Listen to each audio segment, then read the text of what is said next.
هلو شون. أنا فغاو نور سعيد وأنت بتشوف الفيديو الرابع من سلسلة كورس النطق والقراءة باللغة الألمانية بأسهل الطرق. لو أنت كنت شفت الفيديوهات اللي قبل كده هتكون فاهم جدا احنا هنعمل ايه في الفيديو دوا، وهو ان انا كنت قايله لك ملحوظه صغيره واحنا شغالين في الفيديوهات اللي قبل كده ان اي حرف عليه هايلايت ده معناه ان ليه شرح وليه قواعد معينه في القراءه. فخلينا نبدا باول حرف معانا هو حرف الها. فبيقول لك بقى حرف الهاء، إذا جاء حرف الهاء قبله حرف متحرك، واحنا كنا عرفنا ايه هي الحروف المتحركة، وبعد حرف ساكن لا ينطق.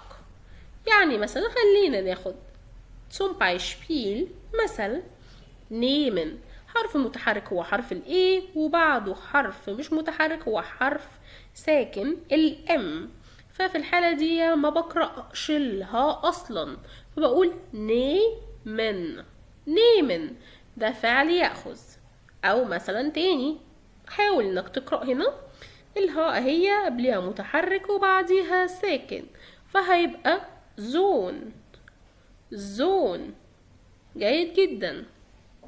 والمعلومة التانية عن حرف الهاء، لو إذا جاء حرف الهاء قبله وبعده حرف متحرك تلفظ ولكن خفيفة، يعني بننطق حرف الهاء ولكن خفيف جدا.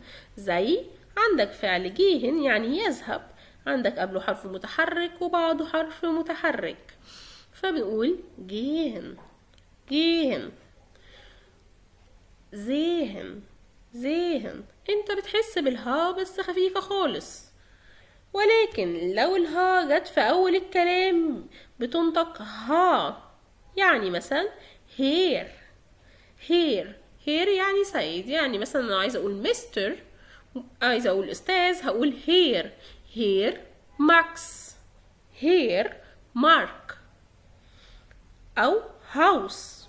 هاوس. وبكده نكون عرفنا القواعد بتاعت حرف الأولاني هو حرف الها. لو جاء قبله حرف متحرك وبعده ساكن لا ينطق خالص، لو قبله وبعده حرف متحرك ينطق بس خفيف خالص، ما بحسش بيه قوي. جان. كان يعني بجري وانا بقوله، لكن لو في اول الكلام بينطق ها. طيب خلينا بس قبل ما نكمل باقي الملحوظات وخلينا نراجع الحروف المتحركة. ايه هي الحروف المتحركة باللغة الألمانية؟ انا قلتها في الفيديو اللي قبل كده، بس لو ما كنتش شفت الفيديو اللي قبل كده خليني اوريهم لك. دي فوكالة، هي دي الفاولز في اللغة الألمانية: ا، اي، او، او، اي، اي، او، او. الاي املاوت والاو املاوت واليو املاوت داخلين معانا طبعا، ما عدا الاسيد سيت، والفاولز بتاعت الانجليش هياها برضو، وعليهم الحروف المركبة. الاتنين دول بيتقروا اي سواء دي او دي، اي سواء دي او دي او. وطبعا احنا هناخد مع بعض في الفيديو مش دوا اللي جاي الحروف المركبة، وهم حرفين بيجوا مع بعض بيدوني صوت معين. الهدف من اللي انا وريتهم لك فوق ان انا اقول لك ان هي دي الحروف المتحركة، عشان لما اديك امثلة زي هنا نيم تبقى عارف ان ده حرف متحرك وعارفه وفاهم اللي انا بقوله. طيب خلينا ندخل على القاعدة التانية، وهو بيقولك إذا جاء حرف الإس بعده حرف متحرك ينطق ز. ز. غير كده دايما بينطق سين عادي. طيب الحروف المتحركة أنا كتبت بعض منهم طبعا زائد الأملاط واللي احنا كنا لسه شايفينهم فوق. بينطق ز. زين أو ز، الزد بالإنجلش، زي زين. زين. زاجن. زاجن. اخد بالي بس ان انا بقرا الحرف اللي بعده زاجن، لكن هنا زين. زين ده فعل يرى وزاجن فعل يقول. ليزن. ليزن. زي ما انت شايف كده هو حتى لو جاي في نص الكلام وجاء بعديه حرف متحرك بينطق ز. ليزن. زاين. زاين. زاين هو فعل يكون باللغة الألمانية، وليزن فعل يقرأ باللغة الألمانية. فاس. زي ما انت شفت لو جه في آخر الكلام بينطق س، لأن طبعا ما بعدهوش حرف متحرك فطبيعي ان انا هقرا سين.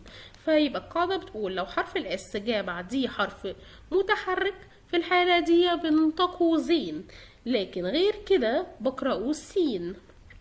was das. was يعني ماذا، وdas يعني هذا. ندخل على الحرف اللي بعده وهو حرف الفاو.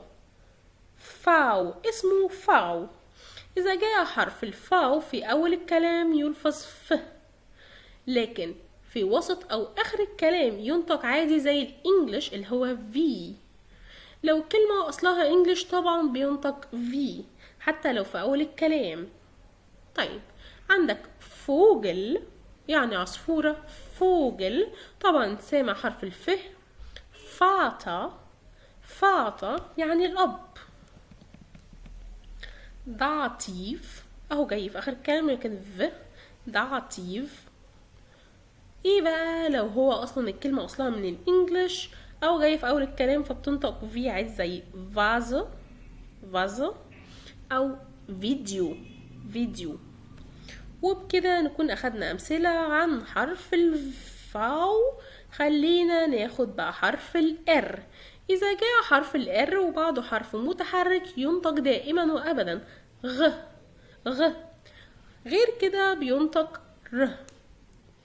طيب ملحوظة صغيرة جدا ومهمة جدا، أنا بشرح دلوقتي قواعد القراءة والنطق للهوخ دويتش، يعني للغة الألمانية الفصحى. ما بقولش ديالكت معينة، يعني ما بقولش لكنة معينة، أنا بشرح هوخ دويتش علشان ما يجيش حد كده مثلا عايش في النمسا ويقول لي لا على فكرة أنا ممكن أقول روت مش غوت. وانا لسه كنت هنا فوق بقولك لو جه حرف متحرك بعد الار ينطق غين. على سبيل المثال اهو عندك حرف الار وبعديها او، فطبيعي ان انت تقول غوت. حد بقى يجي يقول لي لا هي روت، انا مش معترضه، هو مش غلط، هي ممكن تتقرأ روت عادي خالص. لو ديالكت معينه في مكان معين في مدينة معينة عايش فيها وبتتقال روت هي صحيحة. ولو انت طبعا من نمسا فهي في النمسا اصلا هتلاقيها بتتقال روت، ورنن ما بيتقالش غ خالص. فانا بوضح وضوح شديد، انا بشرح هوخ دويتش. طيب خلينا بقى نرجع للي انا كنت بقوله. كنت بقول لو حرف الار جاء بعديه حرف متحرك ينطق غين، غير كده بينطق ره عادي زي غوت او غنن. غوت، غنن. غوت هو اللون الأحمر باللغة الألمانية، وغنن يعني يجري باللغة الألمانية. يوجد حالات شاذة، يعني يقصد ان في استثناءات برضو يعني عشان نبقى عارفين. وبيقولك بقى انه ينطق لما يبقى ER في آخر الكلام. طيب يعني أنا لو شفت ER هنطقها طيب خلينا واحدة واحدة كده نشوف باقي الأمثلة وهنيجي للنقطة التانية دي. فغاو زي ما انت شايف حرف الار جاي في النص وبعديه فاول فقلت فغاو. انا كنت قلت ان الاو ده من الفوكالة من الحروف المتحركة في اللغة الألمانية. روسلاند يعني روسيا، روسلاند، روسلاند يعني روسيا. ماجن هنا جت في نص الكلام وزي ما انت شايف ما بعدهاش حرف متحرك، فاش كده قريتها الر عادي ماجن. وخلي بالك ان ساعات لما بتبقى بتنطق حرف الر بتطير في الكلام، ما بتحسش ان الالماني بيقولها اصلا. ماجن. تمام. فعن زيع، فعن زيع. طيب وهنا بقى عندك فصا، هو ده المثل اللي كنت بقول عليه ان ال ER لما بتيجي في اخر الكلام تقرا فصا. انا قلت فيسا، انا بعتذر. فصا، فصا. فاتا، فاتا. موتا، موتا. سما، سما. زي ما انت ياخد بالك ان اخر حرفين تقروا فصا ميه، فصا. فاتا، موتا، سما. إذا جاء حرف السي قبل الحروف الآتية الأ، الأو، الأو، الكا، الإر، الإل، هننطقه ازاي؟ هتنطقه حرف كا. تعال ناخد مثل عليه. زي اهو هنا عندي مثلا حرف السي جه قبل الكا فبقول اك، اك. اك يعني الزاوية. أو تسوكا، تسوكا، تسوكا يعني سكر. بقى لو جه حرف اللي بعد الحروف الآتية ال A ال E ال A umlaut O umlaut أو U umlaut يلفظ زين زي مرسيدس. تمام، ما بقولش مرسيدس غلط، بقول مرسيدس، باخد بالي من النقطة دي. أما بقى لو كانت الكلمة اللي قدامي مقتبسة من الإنجليش فبقراه عادي خالص زي كاوبوي أو كافيه كا. ملحوظة صغيرة، أما بقى هو النطق الحقيقي لحرف ال C إيه هو تس زي سيدي. تمام. طيب خلينا نكمل معانا الحرف اللي بعده. إذا جاء حرفين السيها وقبلهم أ أو أو الحرفين المركبين أو أو بينطق خ، يعني مثلا أوخ، أيضا أوخ، ناخ. جرب هنا بوخ، أوخ يعني أيضا، ناخ يعني إلى، بوخ يعني كتاب. لكن بقى لو أي حرف تاني بينطق حرف الشين، بس بتكون شين خفيفة شوية. طيب خلينا ناخد أمثلة قبل ما نشوف الاستثناء اللي عندي. هنا عندي أهو سيها قبليها إي بتقول إش، شين خفيفة. إما فخ، هنا طبعا ويسيها فبنقول فخ يعني مادة. سيها وقبليها ال بتقرا شين. ملش يعني اللبن او الحليب، بنقول عليه كده او كده. بشا سيها قبليها او املاut بشا. اذا جاء حرف الدي في اول الكلام او في النص بينطق دي، اما اذا جاء في اخر الكلام ينطق تي. تعالوا نشوف امثله. دويتش دي، دويتش يعني ألماني. دانك زي ما انت شايف تقرا دال دي. طيب خلينا نقراهم مرة كمان. دويتش دانك. لكن بقى لو حرف الدي ده جه في اخر الكلام بتقرا ت. هونت، انت سامع ت ولكن هي مكتوبة دي. هونت عابنت. هونت يعني كلب. عابنت يعني مساء. und يعني واخر حاجة معانا هي حرف الجي. اذا جاء حرف الجي في اول او وسط الكلام ينطق حرف الجيم جي، اما اذا جاء في اخر الكلمة ينطق كا، اما اذا جاء اخر الكلمة قبلها ينطق ش.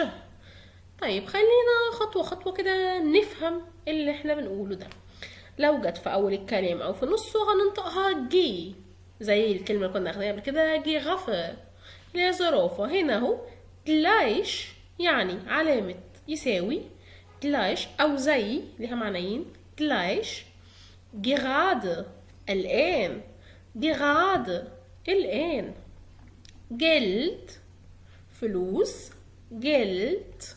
طبعا انت ملاحظ لو احنا استخدين ان هنا بتنطق ت جلد. طيب وبقى المعلومة التانية اللي انا قلت لك، لو حرف الجي جه في اخر الكلام بتنطقه كا زي تاج، ماج. اظن سامع. تاج يعني يوم، ماج يعني يعجب بشيء. طيب اما بقى الملحوظة اللي كنت اقصدها هنا ان انت بتقرا شين خفيفة لو حرف الاي والجي جه في الاخر بيتنطق ش زي غشتش، فيشتش، ش. وهو دوا كانت القاعدة بتاعت حرف الجي. وبكده نكون خلصنا قواعد القراءة باللغة الألمانية. مفضلناش غير حاجة واحدة وهي الحروف المركبة، وبعد كده هنقعد نتدرب على القراءة لحد ما نتقن القراءة باللغة الألمانية. أشوفكم في فيديو تاني.